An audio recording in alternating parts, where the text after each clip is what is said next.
What if Tensura? Frozen Love, Rimuru x Velzard, by Rimuru 6360, Love Who? Quote. That one person. Who is that person? Tell me who. The one whose destiny entangled with mine to the point of existing as one. Existing as one? Is this even possible? But who will love you that much other than me? Tell me. Fufu, is this even a question, my wifey? Wife? You have gotten married even though you have me. I will kill her. I will drive her into madness. You can't, she is already mad. Madly in love with me. Madly in love for what? For love. Why? Why? What is the reason? To be loved. By whose permission? By love. Chapter 25. Dragon vs. Destroyer. Milam. Kill him. How can someone be this pathetic? I mean, did he think that he could control Milam with his puny magic or skills, whatever it was? Where did he get this much confidence in himself? I looked at Veldora and nodded. I'm pretty sure this old man wants to have some fun. Without even batting an eye at me, Veldora jumped in front of me as I absorbed the table into my imaginary space. Benimaru, take care of him. With my order, Benimaru also jumped into action without missing a beat. I created a barrier around Benimaru and Clayman and another one around Milam and Veldora. The focus of all the demon lords shifted to the battle between Milam and Veldora. They didn't want to watch the battle between Benimaru and Clayman. There is nothing to watch as we know Clayman didn't stand a chance against Benimaru. But nobody is sure about who will win between Milam and Veldora. If they had fought 3 months ago, Veldora surely would have lost, but maybe he has a chance now. Because Veldora did not only restore his energy but also gained a new, ultimate skill, with a cheat ability, probability manipulation. Just as the name suggests, it can manipulate the probability of literally anything. In other words, currently, Veldora's power is at its peak. It would be foolish to compare the new Veldora with the old Veldora. Not to mention the training he did with me. And I'm sure Shizu-san also shared her experience in fighting. Shizu is not that strong from a monster's view, not to mention Ifrit didn't cooperate with her. I'm sure Shizu has too much experience in fighting opponents far stronger than her. And seeing Veldora's confident grin, I'm sure Shizu-san gave him pointers. Correct. Not only did she give him some pointers, but I also helped him comprehend his ultimate skill, to a certain degree. And Seal-san, what's with the power that he is releasing? It's far greater than the first time I fought with him. Was he that strong in the past? Veldora and Milam are both equal in terms of physical strength, magical capacity, and skills. The only thing that makes Milam superior to Veldora is her control over her power. She can manipulate her magicules far better than Veldora. And in a battle of this caliber, the only things that matter are skills, control over magicules, output, and a strong will. Because both of them are equally powerful in their respective fields, the first one to make a mistake will lose. And there is a high chance of Milam winning the battle. 2 reasons: better control and better knowledge of her skills. She has these 2 advantages over Veldora. Veldora has a lot of experience compared to Milam, but he didn't have the control. Without wasting time, Milam transformed into her battle form. She acknowledged Veldora as her opponent. See, she is sharp. She already felt the difference between the old and new Veldora. And with that, the battle started. Milam's sword disappeared into thin air. Oh, so she wants to play fair, huh? Boom. Boom. Boom. As I thought, they didn't even think about holding back a little. Well, Milam is holding back. She isn't using her sword after all. And with that, the simple sparring match became an all-out battle. Both of them are enjoying the battle as they were firing balls of magicules at each other. Wahaha! I did not know you were this much fun. Otherwise, I should have sparred with you much earlier in Tempest. I looked at her with a deadpan look. What about your acting? Ha ha ha. Yeah, I know I'm amazing. He even has the free space to talk while fighting this seriously. It's like I underestimated both of them. They are both easily my equals. No, they are better than me if I didn't have Seal. But too bad for them, I have Seal. Hee hee, Fufu. Master, don't underestimate yourself. Except for the individual Velzard, nobody is better than Master. Maybe they are equal, but not better. Yeah, thank you, Seal-san, but there is something that I'm more concerned about now. Ah, the barrier I put up is breaking. Guy, can you put a better barrier than this? I asked him as I looked at him, and he just shook his head in denial. Nope, I need some time to put another one. He is right. It is not that easy to isolate an area from the outside, more so if two beasts like Milam and Veldora were fighting inside. Sigh. I didn't want to show my power, but I guess I didn't have a choice. Seal-san? Understood. With a bright light, many layers of barriers appeared above the cracked barrier. They are having fun and I have to do all the hard work. Unbeknownst to me, a black mist started to emerge from my shadows as it surrounded the whole room. Nobody noticed it, as they all were too busy watching the battle. See, you are nothing more than a useless demon, I said to him with a grin as he looked irritated but didn't say anything. He just started to stare at the barrier. Boom, they sure are enjoying the battle. But what is this demon doing just staring at the barrier? Wait, Fufu, this bastard. I will show him some real skills. Seal-san, I'm on it. She cut me off mid-sentence. On it? What? I didn't understand what she said until I saw the black barrier nearly looking like black mist covering the whole room. I have to say Seal-san did it so naturally that even I didn't feel it at first. Because it is impossible to detect the mist with skills like magic sense or universal sense. After a while, I heard a tisk sound as I turned around to see Guy was the one who made that noise. He looked a little irritated. Tisk, tisk, tisk. You sure are a useless demon. Can't even copy the barrier made by a little slime, Fufu. I provoked him a little, mainly to see his reaction, but I had a second reason. Seal-san was just analyzing his skill, but he suddenly stopped. You, sigh. Whatever, Guy replied indifferently, like he was not affected by the provocation. Fufu, the oldest demon lord only amounts to this much. Hey! Shit! Why did you act like this? I was about to finish copying your skill. I did. Wait a minute, why do you want me to copy your skill that badly? It's a little. Holy shit. Where are we? I'm pretty sure we are in another isolated space. Did you notice it now? Fufu, this is my private space called imaginary space, and I only teleported us here because I didn't want the barrier to break. Here I can control the discharged energy to a certain level. That's why my skill is not working on the barrier. For a second, I thought I met a second Velzard. Boom.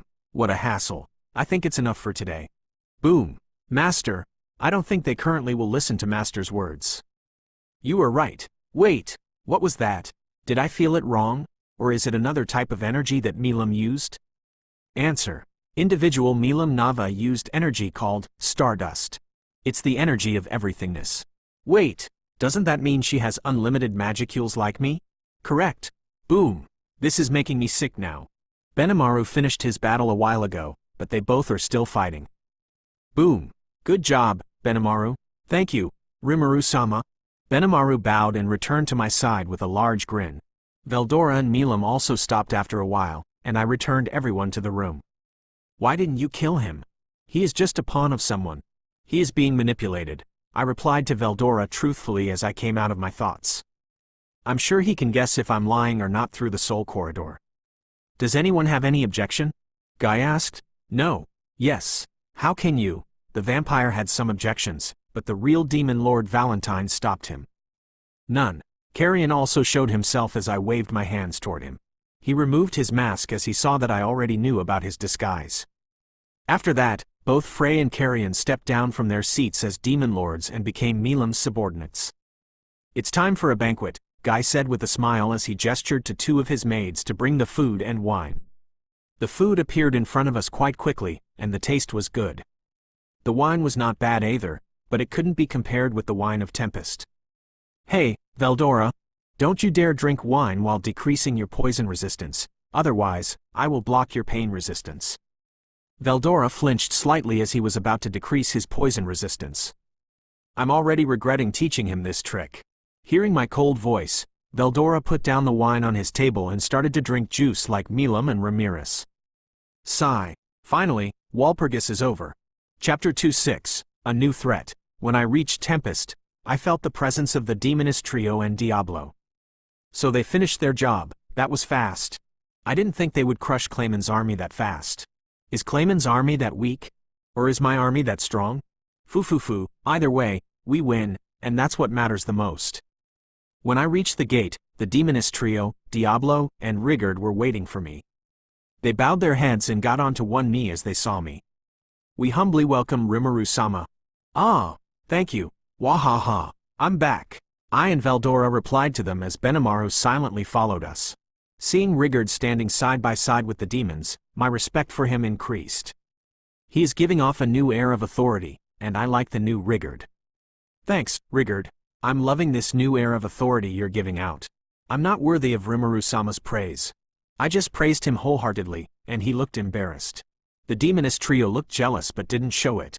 I'm sure Rimuru-sama is tired. I asked Haruna to make a meal for all of us. We can talk once Rimuru-sama is refreshed. Thank you, Rigurd. So I had him lead me through town. Everyone we passed by was all smiles, ready to go into full-on party mode at the drop of a hat, but Geld and his team still weren't back from their mission. The full celebration could wait until later. For now, I could rest in the knowledge that one little problem, at least, was solved. But I'm more concerned about the person who was manipulating Clayman. I will think about it later. Thus, I decided to sink into my hot spring bath, enjoy the food Haruna prepared for me, give myself a mental recharge, and then listen to Diablo's report. The battle with Clayman ended in total victory for me, and that just left the establishment of Yume's new kingdom and the Western Holy Church to deal with. There would be new negotiations to consider shortly with the Beast Kingdom of Eurazania, with the Winged Nation of Fulbrosia, and with the Dragon Faithful who worshipped Milam, but those all looked bound to end on friendly terms, so there was no need to fret much about them now. So, what have you been up to? I asked you to destroy the kingdom of Falmouth and install Yume as its new king. If you abandoned that job and came back here, should I assume that to mean you need more resources? I asked Diablo as I enjoyed some post-dinner hot chocolate. I was back in slime form for the first time in a while as I sat on a sofa in my office. If Diablo needed help, I figured someone like Sue could provide it. We had some leeway again for a change, no need to make Diablo fend for himself. No, Rimuru-sama, the resources you gave me are more than enough. So why did you come back? On that day, the world knew true terror once more. Veldora, the storm dragon, was reborn. It had been formally revealed by the Western Holy Church, not long after the guild announced the most recent missive from the demon lords. They had gone from 10 to 8, forming an octagram, and this alone was enough to spread chaos worldwide. It wasn't long before the kings of all nations were faced with vast, headache-inducing changes in the world situation, changes that would continue for days on end. The Western Holy Church itself was experiencing unrest like none in recent memory. Several days after Hanada Sakaguchi's encounter with Rimuru, contact with Archbishop Reihiam was cut off as he accompanied his kingdom's military deployment. He was required to submit regular reports, and if those reports were missing, something must have been going wrong with the Tempest invasion. Hanada already understood that they got annihilated by Rimuru. It was a city enveloped in a calming light, a holy metropolis protected by a divine barrier.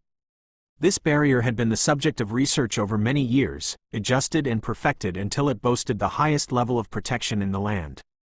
It prevented all outside enemies from invading, dutifully fulfilling that obligation for the past 1,000 years. It was, in a way, the personification of the prayers of everyone who lived inside it. It could even block out the sun itself, automatically adjusting the light levels inside the bubble as needed, brighter by day, dimmer by night. The temperature inside was kept at a near constant all year, producing cooler summers and warmer winters, while the compartmentalized farmlands inside could produce seasonal crops at almost any time. It was a utopia, one whose residents never had to worry about starvation. Every child received a level of compulsory education, and every adult was provided with a job.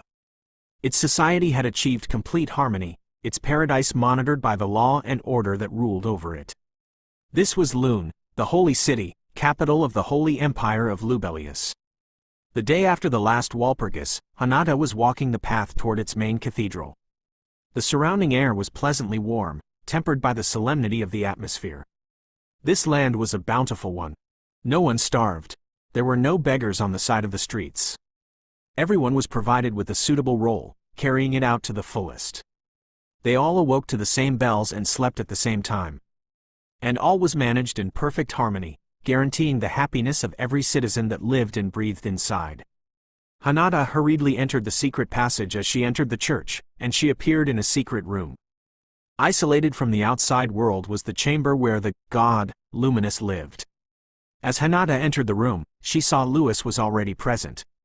The tension inside the room was very high. She didn't dare to ask what happened as she greeted the vampire who was lying on the sofa while holding a glass of wine. "Greetings, Luminous-sama." "Ah, Hinata-chan." Hinata respectfully bowed as she greeted her. "Luminous-sama, what happened in the Walpurgis?" Luminous's eyes twitched as she remembered Veldora. Rimuru declared himself as a demon lord. He also killed Clayman. Not only that, the damn lizard has also been freed. A chill ran through Luminous's back. Her soul shuddered as she remembered the power that Veldora had shown in Walpurgis. Hinata's eyes went wide in surprise as she heard what Luminous said. Veldora had been freed, which means the news that Veldora had been revived was real. "I would like to defeat Veldora for you," Hinata offered. "Hinata," Luminous coldly replied. "You have grown stronger, yes, much stronger than when you fought me. You are well past the 7 days and on your way to equaling my level. But you will never be able to defeat Veldora."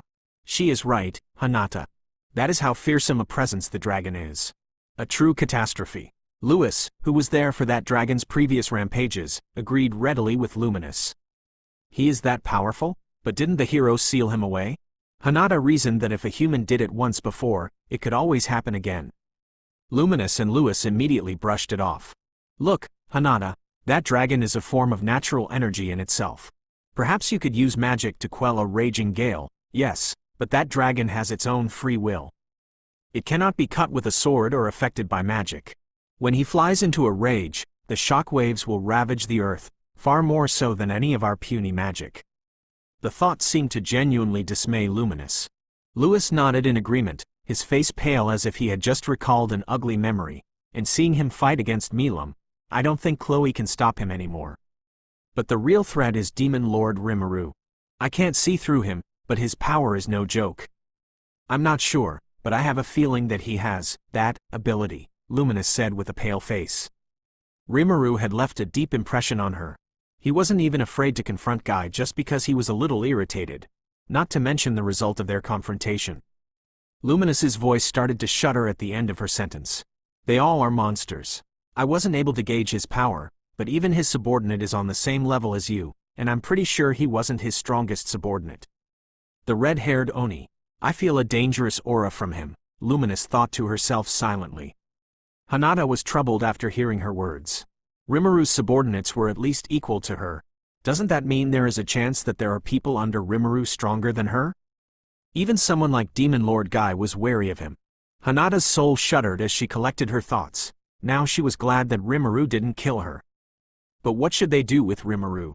Let Rimuru serve as a propaganda heel, much like how Roy acted like a demon lord, Lewis said. But as Hinata expected, Luminous was less than enthusiastic. He declares that he'll give the humans all the protection they want because he needs their help. He said it himself. Anyone who gets in the way of that, whether a hero or a demon lord of the Holy Church, is my enemy. Lewis became silent as he heard Luminous's words. Making Rimuru the enemy was equal to suicide. Don't do anything for now. The church will release the news of Veldora's resurrection only. With that, their meeting ended. In the far north, the world of Silver, a silver-haired beautiful girl could be seen lying in bed. Her eyes were a little swollen with a hint of red. Tightly clutching her pillow, she gritted her teeth in anger as tears started to flow from her lake-like eyes. An alluring beauty, bewitching enough to captivate even the hearts of God. That bastard! I knew he was just playing with me. Velzard flared up as she realized that Rimuru had stopped time as soon as she left the conference room. Humph! I will make sure to capture him next time. Then I will lock him inside the crystal guard and torture him until he begs me for forgiveness. Her eyes glittered with a vicious look, and a sadistic grin appeared on her beautiful face. The look and the face didn't quite match each other. Then I will. No, I don't think I can lock him in crystal guard. He will eat it with his skill. TCH, what should I do? Arg, am I even powerful enough to capture him in the first place? The sadistic look disappeared as soon as it appeared, and a troubled expression took its place. He looked very weak, but... That bastard! He stopped the time the moment I left the conference room. I'm sure he is just using another body or something. The last time, he fooled me with a human body. Velzard found herself in a dilemma. Should I ask for Guy's opinion? No, he is useless. Should I destroy his country? But he spent 2 whole years making that country. What will I do if he becomes angry? What if he starts to hate me even more? He already hates me a lot. Enough that he hasn't even talked with me in the last 2,000 years. Tears again threatened to fall from her eyes. Memories of the past started to flow inside her head. How foolish I was in the past. Her voice sounded very sad. Her throat started to hurt as she talked. Why did I have to do that day? If only I had listened to him that day. The bridge that was holding her tears broke as they started to flow from her eyes, again. Satoru, how pathetic of me. I didn't have enough courage to ask him for forgiveness. I'm sorry, please forgive me. I wish I could tell you that I'm sorry. Velzard turned around and started to stare at the ceiling of the castle. One hand was resting on her stomach while the other was on her temple. Will you forgive me, like you always used to, or will you continue to hate me? Her eyes flashed with sadness as she remembered the memories she shared with Rimuru.